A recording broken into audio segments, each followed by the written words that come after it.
വിധി പറഞ്ഞതും ഒരു ലേഡി ജഡ്ജ് തന്നെയാണ്. വിധി പറയാൻ ബുദ്ധിമുട്ടുണ്ട്, പ്രശ്നമുണ്ടെങ്കിൽ മാന്യമായി രാജിവെക്കണം. ഇവിടെ കൊട്ടേഷൻ കൊണ്ട് കൊലപാതകമല്ല, കൊട്ടേഷൻ കൊടുത്ത് പീഡിപ്പിക്കപ്പെട്ടതാണ്. പ്രതിക്കൂട്ടിൽ കയറിയവരെയൊക്കെ നിങ്ങൾ കണ്ടതല്ലേ? ഞാൻ തന്നെ കണ്ടപ്പോൾ ഭയപ്പെട്ടു പോയി. അവരെങ്ങനെ ഈ ഒരു രാത്രി ഇവരെ ഫേസ് ചെയ്തു എന്നുള്ളത്. അപ്പൊ നമുക്ക് ഇതിൽ ഏറ്റവും വലിയൊരു കാര്യം, വിധി പറഞ്ഞതും ഒരു ലേഡി ജഡ്ജ് തന്നെയാണ്.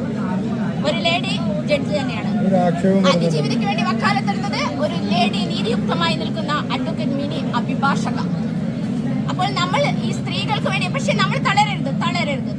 കാരണം നമുക്ക് ഇതിന് മേലെയും നമുക്ക് കേസുകൾ ഫൈറ്റ് ചെയ്യാം, വിധി വാങ്ങിച്ചെടുക്കണം. കാരണം ഈ അതിജീവിത കടന്നുപോയ ഒരു മെന്റൽ ട്രോമയുണ്ട്.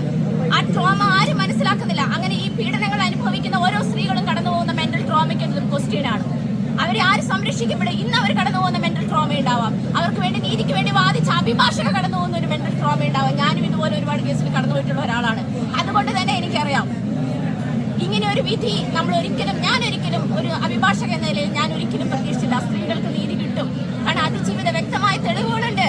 അതായത് ഇതിൽ നേരത്തെ ഒരാൾ പറഞ്ഞു കേട്ടു, പിന്നെ ഇമോഷൻ അനുസരിച്ച് ജനങ്ങളുടെ വികാരത്തിനനുസരിച്ച് കോടതിയോട് പ്രവർത്തിക്കാൻ ആരും പറഞ്ഞിട്ടില്ലല്ലോ. കോടതിയിൽ വ്യക്തമായി ഇത്രയും 8 വർഷം നീണ്ട കേസല്ലേ ഇത്. പ്രോസിക്യൂഷൻ വാദങ്ങളെല്ലാം നടന്നു, തെളിവുകളെല്ലാം നടന്നല്ലോ. ഇത്രയും സമയമെടുത്ത് കോടതി കണ്ടെത്തുമ്പോൾ അത് നീതിയുക്തമായ ഒരു വിധിയായിരിക്കണം. നീതി 8 വർഷം അതിജീവിത കടന്നുപോയതാണ്. അപ്പോൾ ഒരു വിധി പറയുമ്പോൾ, ഇനി വിധി പറയാൻ ബുദ്ധിമുട്ടുണ്ട്, പ്രശ്നമുണ്ടെങ്കിൽ മാന്യമായി രാജിവെക്കണം. എനിക്കിത് പറയാൻ പറ്റില്ല, ഈ വിധി എനിക്ക് പറയാൻ പറ്റില്ല, കാരണം എനിക്ക് പ്രശ്നങ്ങളുണ്ട്. എന്നാലും നമ്മൾ എത്തിക്സ് വിട്ട് കളിക്കരുത് എന്ന് തന്നെയാണ് എനിക്ക് പറയാനുള്ളത്. ഈ വിധിയിൽ ഞാൻ ഒട്ടും സാറ്റിസ്ഫൈഡ് അല്ല എന്നുള്ളത് തന്നെയാണ് എനിക്ക് പറയാനുള്ളത്. സ്ത്രീകളുടെ പക്ഷത്ത് തന്നെയാണ്. സ്ത്രീകൾ സംരക്ഷിക്കപ്പെടണം.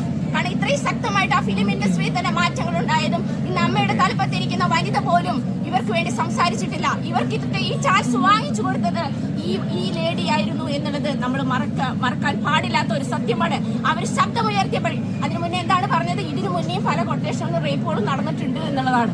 അപ്പൊ എല്ലാവരും മൗനം പാലിച്ചെടുത്ത് ഇവിടുത്തെ അതിജീവത ശക്തമായി മുന്നോട്ട് വന്ന ഒരു വനിതയാണ്. വ്യക്തിത്വമുള്ള ഒരു വനിതയാണ്, സ്ത്രീത്വമുള്ള ഒരു വനിതയാണ്. ആ വനിതയാണ് ഇന്ന് അവരുടെ ഇമോഷനിലാണ്, അവരുടെ ഡിഗ്നിറ്റിയാണ് ഇന്ന് ഈ വിധി വാദിച്ചിരിക്കുന്നത്. ഇനി ഇങ്ങനെ ഒരു വിധി വരാതിരിക്കട്ടെ ഈ ഭൂമിയിലെന്ന് ഞാൻ പ്രാർത്ഥിക്കുന്നു. അതിനുവേണ്ടി അതിനുവേണ്ടിയുള്ള ഒരു തീരുമാനങ്ങളെല്ലാം ജുഡീഷ്യറിയുടെ വസ്തുന്നും വരട്ടെ. കാരണം ഇനി ഇത് അപ്പീൽ പോകാം. ഇവിടെ തന്നെ ഒരു ശരിയായ വിധിയാണെങ്കിൽ അപ്പീൽ കോടതിയിൽ ഇനി അത് വെറുതെ കേസുകൾ ഡ്രാഗ് ചെയ്യപ്പെടുന്ന ഒരു അവസ്ഥ വരില്ലേ? ഇപ്പം നേരത്തെ ജനങ്ങളുടെ ഇമോഷൻ അനുസരിച്ച് കോടതിക്ക് വിധി പറയാൻ പാടില്ല എന്ന് പറയുമ്പോൾ അതിനകത്ത് മറുവശമുണ്ട്. തെറ്റായ വിധികളിൽ അപ്പീൽ പോകുമ്പോൾ ഹയർ കോടതികളിൽ സമയം ഡ്രാഗ് ചെയ്യപ്പെടും.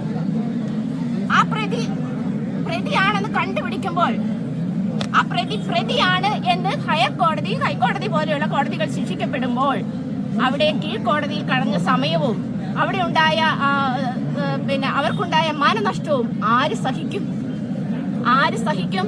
ഇനി വീണ്ടും ഡ്രാഗ് ചെയ്യപ്പെടില്ലേ കേസ്? സുപ്രീം കോടതി വരെ നിങ്ങൾക്ക് പോകാമെന്നുള്ളതല്ലേ? അപ്പൊ വൈകി എത്തുന്ന നീതി എപ്പോഴും നീതി നിഷേധമാണ്.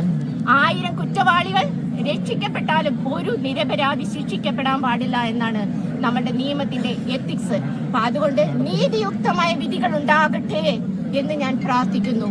അതിനുവേണ്ടി സമയമെടുക്കുന്നുണ്ടെങ്കിൽ കോടതി പ്രതി ശിക്ഷിക്കുക തന്നെ വേണം എന്ന് തന്നെയാണ് എനിക്ക് പ്രാർത്ഥനയുള്ളത്.